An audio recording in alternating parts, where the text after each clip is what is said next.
दोस्तों, स्वागत है आपका मेरे YouTube चैनल इंग्लिश बाबू पर। और आज मैं फिर हाजिर हूँ आपके साथ एक नई स्टोरी लेकर। और दोस्तों, आज जो स्टोरी मैं आपके लिए लेकर आया हूँ ये एक मॉरल स्टोरी है। बहुत ही प्यारी, अच्छी, मज़ेदार कहानी है। कहानी सुनने में आपको मज़ा आएगा। उसके अलावा दोस्तों, आज की इस स्टोरी में आपको कुछ नए इंग्लिश के वर्ड मीनिंग सीखने को मिलेंगे, उनकी करेक्ट प्रोनाउंसिएशन के बारे में पता चलेगा। और हमेशा की तरह जो इसका ग्रामर का पार्ट है उसे बिल्कुल डिटेल में कवर करेंगे, तो एक एक स्ट्रक्चर को आप बड़ी आसानी से सीख पाएंगे। तो चलिए दोस्तों, आज की इस कहानी को हम शुरू करते हैं। और सबसे पहले कहानी का टाइटल देखते हैं। कहानी का टाइटल है the old greedy crane. Crane क्या मतलब हुआ दोस्तों? क्रेन का मतलब होता है सारस। ओल्ड का मतलब पुराना या फिर बूढ़ा, तो यहाँ इसका मतलब है बूढ़ा। और GREEDY दोस्तों, ग्रीडी एक एडजेक्टिव है जिसका मतलब होता है लालची। द ओल्ड ग्रीडी क्रेन, बूढ़ा लालची सारस। तो दोस्तों, ये आज की इस कहानी का टाइटल है, शीर्षक है। और अब मैं इसे पढ़ना शुरू करता हूँ। आप लोगों से रिक्वेस्ट है कि आप कहानी को बिल्कुल ध्यान से सुने।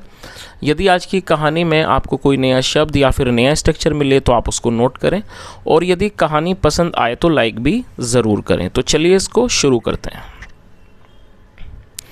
There was an old crane who lived by a lake. क्या मतलब हुआ?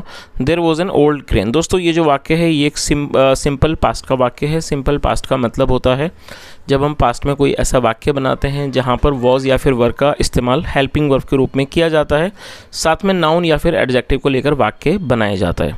There was an old crane का मतलब हुआ कि एक बूढ़ा सारस था। Who lived by a lake. दोस्तों, ये जो वाक्य है ये एक पास्ट इंडेफिनिट का अफर्मेटिव वाक्य है। और जब हम पास्ट इंडेफिनिट में कोई भी अफर्मेटिव का वाक्य बनाते हैं तो वहाँ वर्ब की सेकंड फॉर्म लगाई जाती है। लिव का मतलब होता है रहना, किसी स्थान पर निवास करना। सेकंड फॉर्म है लिव्ड। और दोस्तों, हु एक रिलेटिव प्रोनाउन है। यहाँ इसको रिलेटिव प्रोनाउन के तौर पर यूज़ किया गया है। जब हम किसी का रेफरेंस देते हैं तो रेफरेंस देने के लिए इसका यूज़ किया जाता है। हु लिव्ड जो रहता था, बाय अ लेक एक नदी, एक लेक। लेक मतलब होता है झील, एक झील के किनारे पर। तो पूरी लाइन का क्या अर्थ निकला? There was an old crane who lived by a lake. एक बूढ़ा सारस था जो झील के किनारे पर रहता था। He was so old that he could not arrange for his food. क्या अर्थ हुआ? He was so old. और दोस्तों, ये भी सिंपल पास्ट का वाक्य है जहाँ वॉज का इस्तेमाल किया गया है हेल्पिंग वर्ब के रूप में। वह इतना बूढ़ा था कि he could not arrange for his food, वह अपने खाने का प्रबंध नहीं कर पाता था या नहीं कर सका। The fish swum around him. दोस्तों, ये भी पास्ट इंडेफिनिट का अफर्मेटिव वाक्य है जहाँ सेकंड फॉर्म लगाई जाती है। स्विम मतलब तैरना, second form swum. The fish swum around him, जो मछलियाँ थीं वो उसके आसपास तैरती थीं।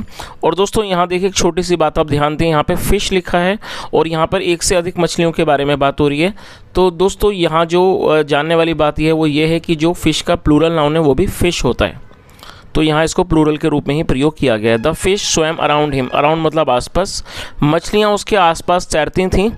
But he was so weak, लेकिन वो बहुत ज़्यादा वीक था, कमज़ोर था। दैट कि वो इतना ज़्यादा वीक था कि he could not catch them, कि वो उनको नहीं पकड़ सकता था। He could not catch them. आगे देखिए।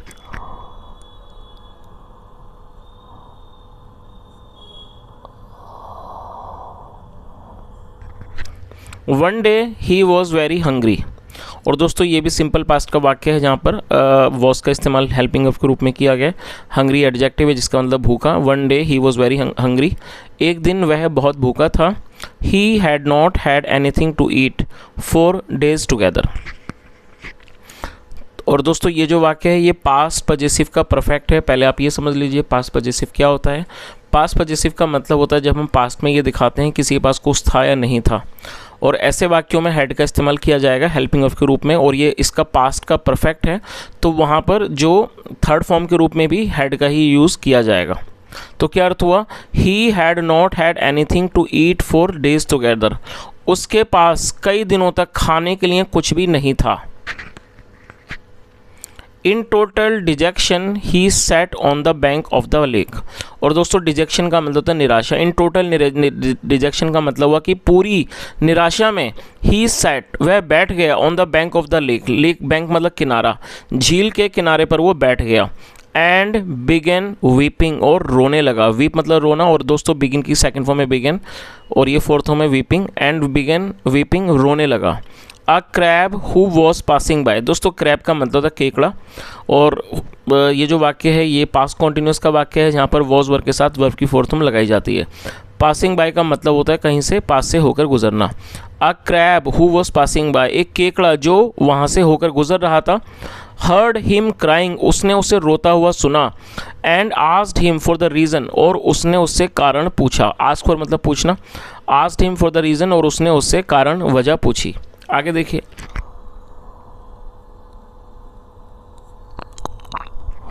All of a sudden he hit upon an idea. All of a sudden मतलब होता है अचानक। He hit upon an idea, उसे एक विचार सूझा। He asked the crab to have patience and allow him some time to overcome his emotions. क्या अर्थ हुआ? He asked the crab. दोस्तों आस्क मतलब होता है पूछना या किसी व्यक्ति को कुछ करने को कहने को भी आस्क कहा जाता है।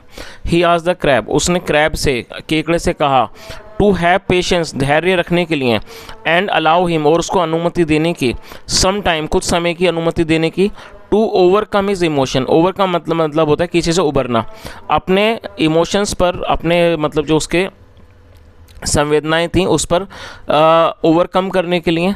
उस मतलब तो इस पूरी लाइन का क्या अर्थ हुआ कि उसने केकड़े से कहा कि वो थोड़ा धैर्य रखे और उसको अनुमति दे थोड़े समय की, टू ओवरकम हिज इमोशन, की वो अपने जो उसके इमोशंस हैं, जो उसकी संवेदना है, उसको वो ओवरकम कर सके। ओवरकम का मतलब होता है उबरना, कि वो उससे उबर सके। The crab consoled him and became silent. दोस्तों ये भी पास्ट इंडेफिनिट का वाक्य है जहाँ पे सेकंड फॉर्म लगाई गई है। कंसोल का मतलब होता है किसी को सांत्वना देना, तसल्ली देना। सेकंड फॉर्म में consoled. The crab consoled him, केकड़े ने उसको तसल्ली दी। एंड बिकेम साइलेंट, और वो साइलेंट, साइलेंट का मतलब होता है खामोश, और वो खामोश हो गया। Meanwhile, the crane pretended to have overcome his emotions and began saying in a sad tone। क्या अर्थ हुआ? दोस्तों meanwhile का मतलब होता है इस दौरान। इस दौरान the crane pretended to have overcome his emotions, और दोस्तों प्रिटेंड का मतलब होता है नाटक करना, कोई दिखावा करना। इस दौरान द क्रेन प्रिटेंडेड, जो सारस था उसने दिखावा किया, to have overcome his emotions, मतलब उसने क्या दिखावा किया कि वो अपने इमोशंस पर, मतलब जो उसके इमोशंस हैं, जो उसकी भावनाएं हैं, उन पर वो ओवरकम कर चुका है, मतलब उस पर उसने काबू कर लिया, या कह सकते हैं उससे वो उबर चुका है। And began saying in a sad tone, और वो एक सैड टोन मतलब एक दुखी स्वर में बोलने लगा।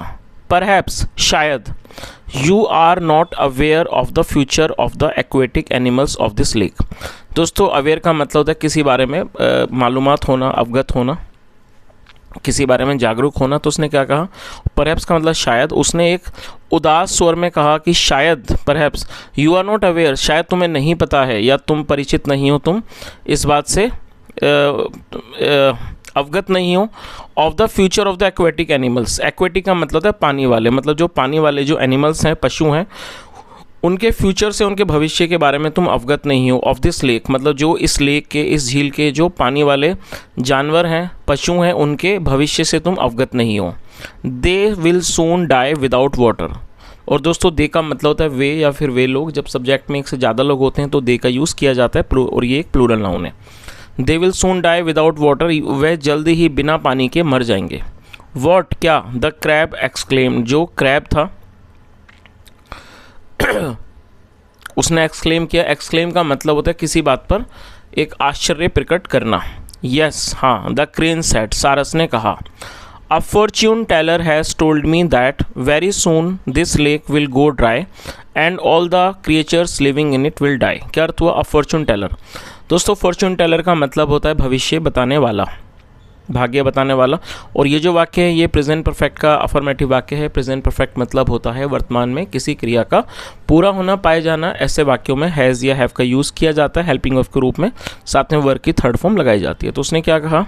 हाँ, द क्रेन सेड, सारस ने कहा, a fortune teller has told me, एक भविष्य बताने वाले ने, एक भाग्य बताने वाले ने मुझे बताया है कि वेरी सून, बहुत जल्दी, this lake will go dry, ये जो लेक है, झील है, विल गो ड्राई, वो सूख जाएगी, and all the creatures living in it will die, और जो सारे क्रिएचर्स हैं, जो इसमें जो सारे क्रिएचर्स मतलब जो प्राणी जो इसमें रह रहे हैं, विल डाई, वो मर जाएंगे, उनकी मृत्यु हो जाएगी।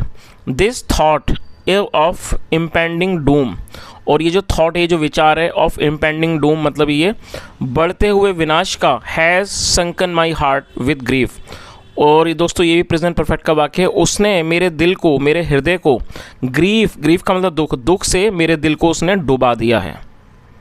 और ये सिंक की थर्ड फॉर्म है जिसका मतलब डूबना, डुबाना। आफ्टर ए पॉज, और एक पॉज के बाद, थोड़ी देर के बाद, द क्रेन कंटिन्यूड, जो सारस था उसने बोलना जारी रखा। There is another lake at some distance from here, तो उसने क्या कहा कि कुछ दूरी पर, यहाँ से कुछ दूरी पर एक और झील है। ऑल द बिग क्रिएचर्स, जो सारे बड़े क्रिएचर्स हैं, पशु हैं, लाइक क्रोकोडाइल्स जैसे कि मगरमच्छ, टॉर्टोइस कछुए, फ्रॉग्स मेंढक एक्सेट्रा, कैन ट्रैवल, वो ट्रैवल कर सकते हैं, यात्रा कर सकते हैं,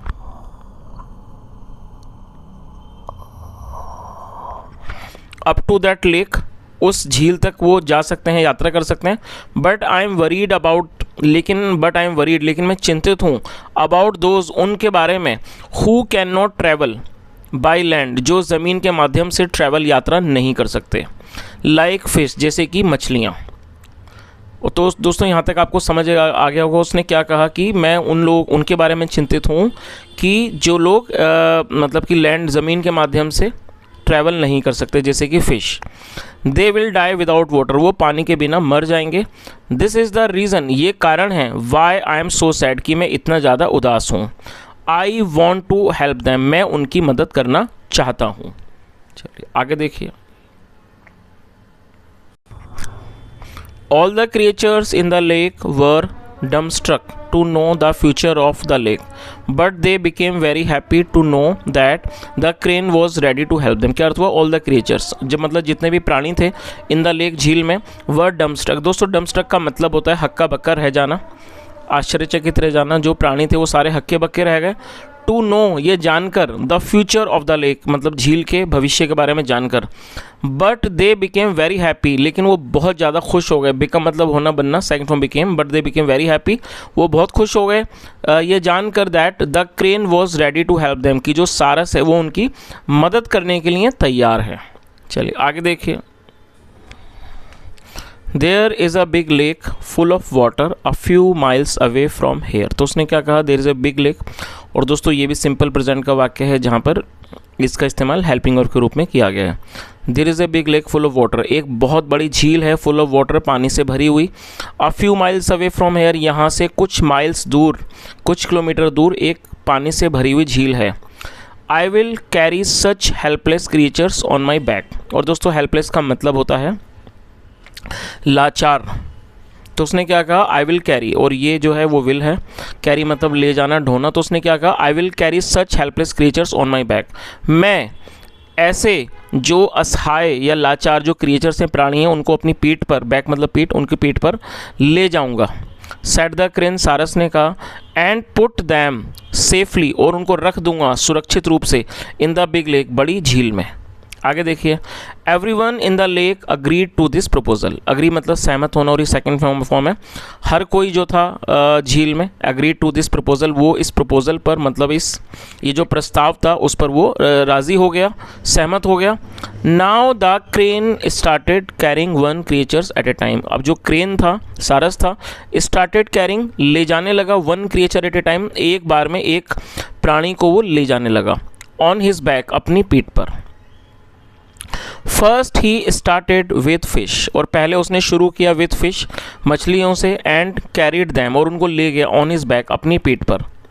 but instead of taking them to the big lake, instead of का मतलब दोस्तों नोट कर लीजिए, इसका मतलब है की बजाय, लेकिन उन्हें बड़ी झील पर ले जाने की बजाय, he took them to a nearby hill, वो उन्हें एक नज़दीकी हिल, पहाड़ी पर ले गया, एंड एट दैम, और उनको खा लिया। चलिए आगे देखिए। एंड इन दिस वे, और इस तरह से, the crane at a large number of fish every day. जो क्रेन था, सारस था, वो बड़ी संख्या में मतलब एक दिन में बड़ी संख्या में एक बड़ी संख्या में मछलियों को वो खा जाता था। With in a few days, कुछ ही दिनों में, ही रीगेंड हिज हेल्थ। रीगेन का मतलब होता है पुनः प्राप्त कर लेना, वापस ले लेना। उसे दोबारा से जो उसका स्वास्थ्य था वो उसने पा लिया। एंड बिकेम स्लाउट, और वो स्टाउट, स्टाउट का मतलब होता है हट्टा कट्टा, और वो हट्टा कट्टा बन गया। वन डे, एक दिन, the crab said to the crane. जो क्रैब था, जो क्रैब का मतलब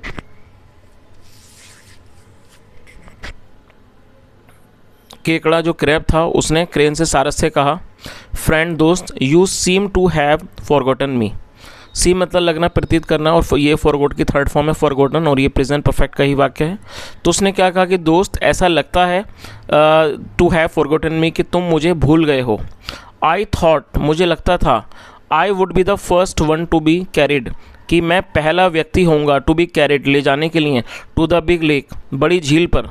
but I have a feeling, लेकिन मुझे ऐसी फीलिंग है, that I have been completely ignored, मुझे पूरी तरह से इग्नोर, नज़रअंदाज कर दिया गया है। और दोस्तों ये जो वाक्य है ये एक प्रेजेंट परफेक्ट का पैसिव वॉइस का वाक्य है, आप इसे ज़रूर नोट कर लें। जब हम प्रेजेंट परफेक्ट में पैसिव में वाक्य बनाएंगे तो वहाँ पर हैज़ बीन या हैव बीन के बाद वर्ब की थर्ड फॉर्म लगाई जाती है। तो उसने क्या कहा कि लेकिन मुझे ऐसी फीलिंग है, मतलब मेरी ऐसी भावना है, that I have been completely ignored, कि मुझे पूरी तरह से नज़रअंदाज कर दिया गया है। चलिए, तो दोस्तों इस कहानी को हम आज यहाँ तक रखते हैं, क्योंकि स्टोरी थोड़ी सी बड़ी है। इसका जो सेकंड पार्ट है मैं कोशिश करूँगा कल कवर करूँ। और यदि आपको आज की कहानी अच्छी लगी हो, मेरा पढ़ाने का प्रयास भी अच्छा लगा हो, तो आप इस वीडियो को लाइक करें, शेयर करें, चैनल को सब्सक्राइब करें। यदि आप अगला पार्ट भी इसका देखना चाहते हैं, सुनना चाहते हैं, तो कॉमेंट में बताएँ। यहाँ तक सुनने के लिए thank you so much. Have a nice day and bye.